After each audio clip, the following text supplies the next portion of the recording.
So when I saw this shit, person made a really good point, and I'm gonna make this point about winners, right? When you're winning, people always want you to be bothered. People always want to see you sweat. I remember a long time ago, my dad saying to me that never let a woman see you sweat. And in so many words, never make her think that something she's doing is bothering you, or that you've accepted defeat, right? Which is a part of being a man in general, because that is the fortitude you need to deal with adversity. You need that kind of confidence to deal with adversity. The confidence that, yo, no matter what happens, I'm going to be all right, even if you fake in the funk. So it's not really the worst thing, you feel me? But anyway, going further into this concept of what winning is, people for the most part have ran with this narrative of all hell King Kendrick, which I don't know where the fuck that came from, but for the most part, Kendrick was good in his lane. Kendrick has his own lane, but his lane is not necessarily like a super successful lane. His lane is more so like it's a cultural thing. Like, we just kind of esteem him because he don't make joints. I mean, it's like black people for the most part have created a whole genre for people who are losers at at making music. I'm just saying, like, somebody made a really good point about the Clips album. They said, now mind you, I like the Clips, but I understand I'm a hip hop nigga.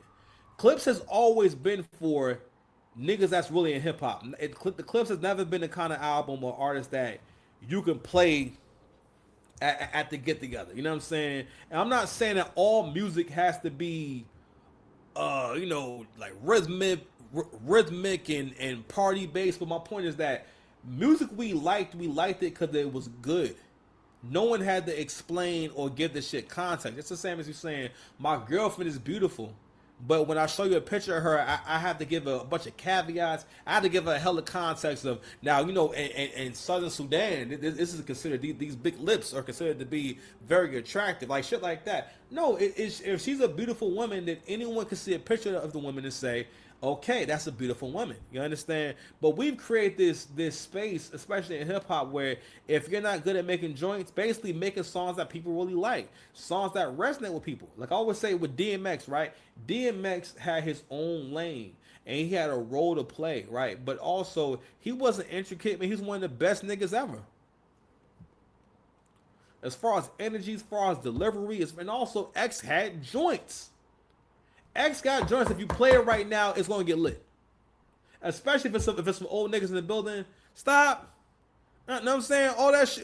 You understand? Get at me, dog. Like all that shit. What these bitches want from a nigga? You know what I'm saying? I'm gonna lose my mind up and hit. You know what I mean? Like all those records.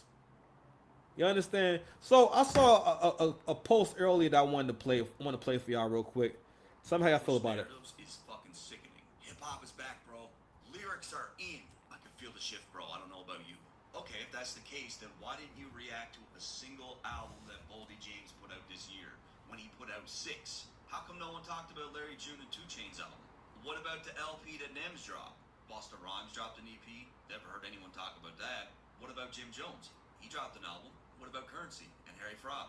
What about Young Buck's new album? Smoke Dizza, he dropped the tape. Wait, so if you're so for the culture and representing the culture, why didn't you talk about KRS-One's album? Let's go to the other side of it. What about Coda the Friend? Fairly new rapper, right? Really doing real hip-hop. How come no one reacted to his album? Capadonna, Wu-Tang. Where was the reviews of West Side Gun's album? What about Lloyd Banks? I didn't hear a single person talk about this. Benny the Butcher, brand new EP. A$AP Rock, this dropped 2 months ago. Oh, but when it comes to the Carter 6, that's a different story. The culture needs to talk about that because that makes money, right? And you gotta scratch your head when it comes to an album like Public Enemy's new project, right? Like, if you're so for the culture, why didn't you talk about this? Oh, but everyone talked about Clip's new album, right? I wonder why. Because it had a massive Rock Nation push, one of the biggest industry pushes we've seen in years, and that you'll actually make fucking money if you talk about this? Again, because you care so much about hip-hop, you gotta talk about Drake's new tracks or anything he does and talk about how it's totally not hip-hop, right? Yet, because you represent hip-hop so fully, you got to talk about Drake's lawsuit and how that's not hip-hop. But now all of a sudden, real hip-hop is back, right? It's a bunch of malarkey. They've been pushing it Not for a year. malarkey. People are sick of it. I'm calling it out. I'm sick of it. It's a bunch of nonsense.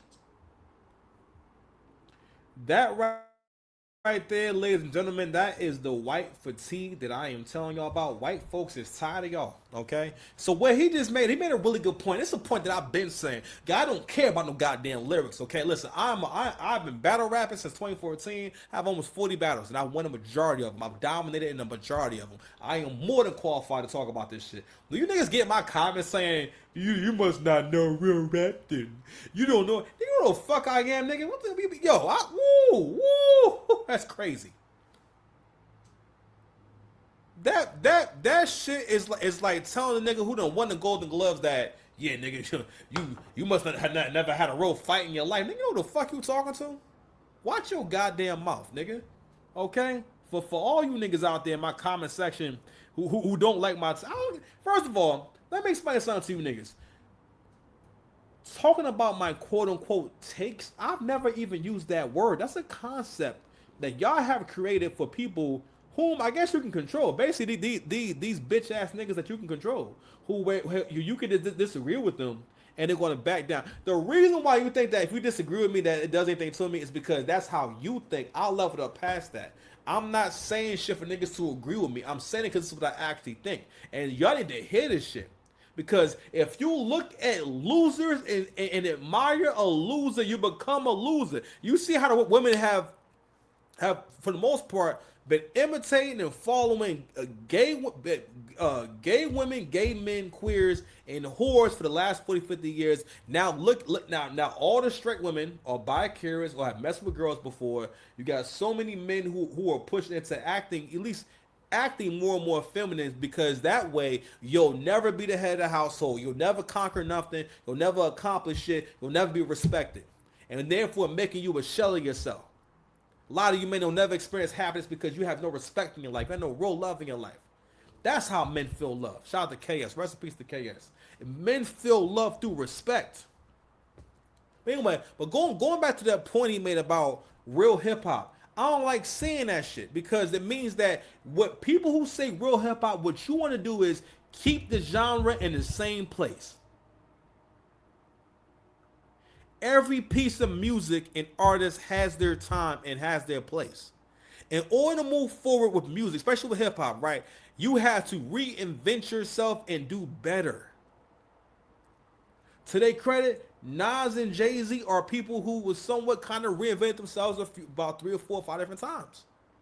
One way or the other. We can't say that no Jay doesn't have songs from the 2020s that sound like Reasonable Doubt. Whereas, real talk, the Clips have put out so little good music, right? This is them at the ESPYs. Let me find that drawing for y'all real quick. Hold on, y'all. Where's that joint at, man? Listen. This is them, yo.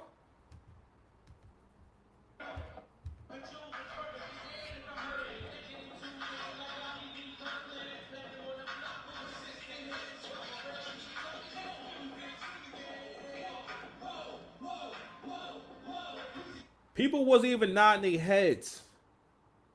Now, obviously, this is the power of Roc Nation. Roc Nation is so powerful that they're able to get them a performance on the ESPYs. Now, I'm not watching the ESPYs, but listen, I get it. But they got them a performance on the ESPYs. Now, I'm not saying that every time people do an award show performance that it's a song everyone knows or whatever, but I'm just saying that song is over 20 years old.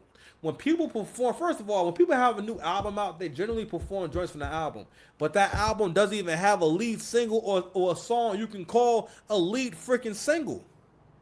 I asked my homeboy the other day, I said, I'm sorry. On Twitter, I said, if y'all had a business and the Clips was your artist, you would be very, very worried if they're not able to even sell 30% of their tickets in any market. Now, I'm not surprised because I understand that Clips are a niche rap group. They've always been two pretty dope rappers over really, really progressive dope beats. There was always that contrast. That's how people, I feel like rappers like the Clips. I never heard anyone talk about looking forward to the Clips album or wanting to hit the Clips album, and it's never been a time where people want the Clips to feature on their records. Those are the signs that you're really good is when you collaborated a lot, or there at least was an era where like, yo, you was on mad records or on a good amount of records or on records that move. Only records that Pusha T got in that catalog that could do anything are records he did with Kanye. The ones I think about where I feel like, yo, that was a banger, Kanye has something to do with that. Because Pusha, both them niggas are featured dudes. They're accessories. They're not really like main draw acts. And I had to say, God damn, bro. One of the reasons why I didn't want to hit the album is after I heard a point from Angry Man. He said, yo, one of the reasons why I'm not interested, I think he was saying why he didn't want to hit the album. He was like, yo, because y'all niggas still rap like it's not 2025. The Clips are still rapping like the 2000s. And I'm like, God damn, you know what? These niggas, for the most part, rap exactly the same way. So again, I have to question and really talk about, yo, what is winning to y'all?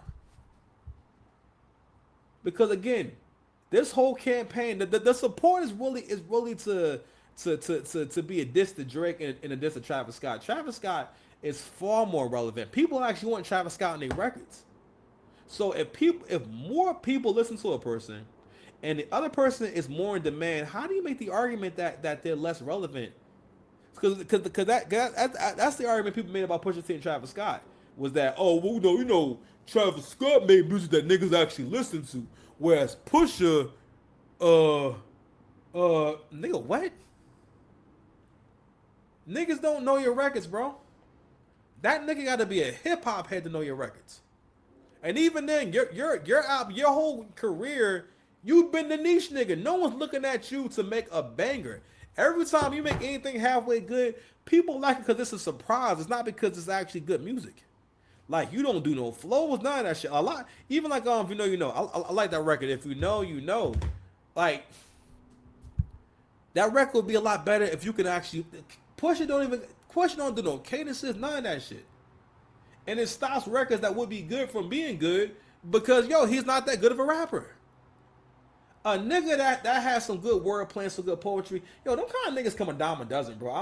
I'm just saying, I'm gonna make this statement. Listen, it's not hard to rap intricate rapping. It's not hard to put that together because there's no feeling behind it, and that's not a product. That weird ass rapping Kendrick be doing, fam. I'm just saying, you can't put him on half the tracks that Drake done floated on and made hits out of.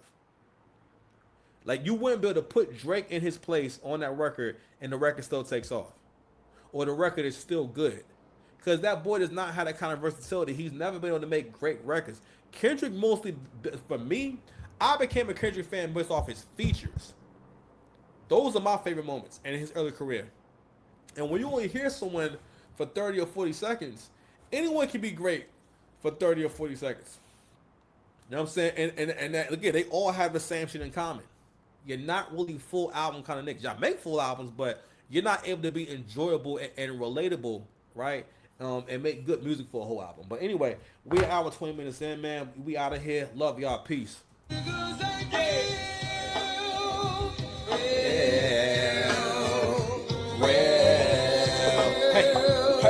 Hey, some of you niggas ain't real. We out of here, baby.